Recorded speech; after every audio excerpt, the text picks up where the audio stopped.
করছি।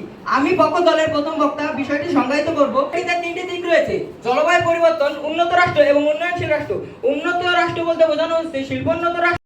ধন্যবাদ মাননীয় স্পিকার, আমাকে এই মহান মঞ্চে দাঁড়িয়ে বক্তব্য দানের সুযোগ করে দেওয়ার জন্য। আজকের বিতর্ক প্রতিযোগিতায় উপস্থিত মাননীয় সভাপতি উন্নতির পথে হেঁটে চলেছে যারা, পৃথিবীটাকে করেছে তারা হারা। ধন্যবাদ মাননীয় স্পিকার, আমাকে এই মহান মঞ্চে বক্তব্য প্রদানের সুযোগ করে দেওয়ার জন্য। এ বিষয়ে বিপক্ষ দলের দ্বিতীয় বক্তা হিসেবে আমার অবস্থান। উন্নত দেশ গড়ছে ধোয়ার পাহাড়, উঠছে বন, গলছে হিমের পাহাড়।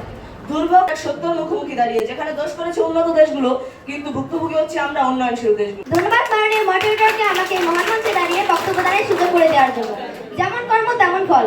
উন্নয়নশীল রাষ্ট্রগুলো গাছ কেটে পরিবেশ দূষণ করে জলবায়ু পরিবর্তন করছে। উদাহরণস্বরূপ ঢাকা বসবাসের অনুপযোগী শহর। মাননীয় মডারেটর লক্ষ্য করুন, যদিও উন্নত রাষ্ট্রগুলো ঐতিহাসিক পরিবর্তনের জন্য দায়ী। কথায় আছে, ক্ষুদ্র ক্ষুদ্র বালুকণা বিন্দু বিন্দু জল গড়ে তোলে মহাদেশ সাগর অতল। অর্থাৎ এই ক্ষুদ্র ক্ষুদ্র এক সময় বড় আকার ধারণ করবে।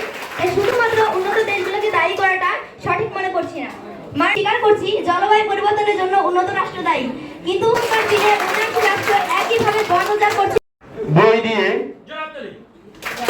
আমরা পুরস্কৃত করছি, তাকে পুরস্কৃত করা হচ্ছে। ধন্যবাদ, ধন্যবাদ।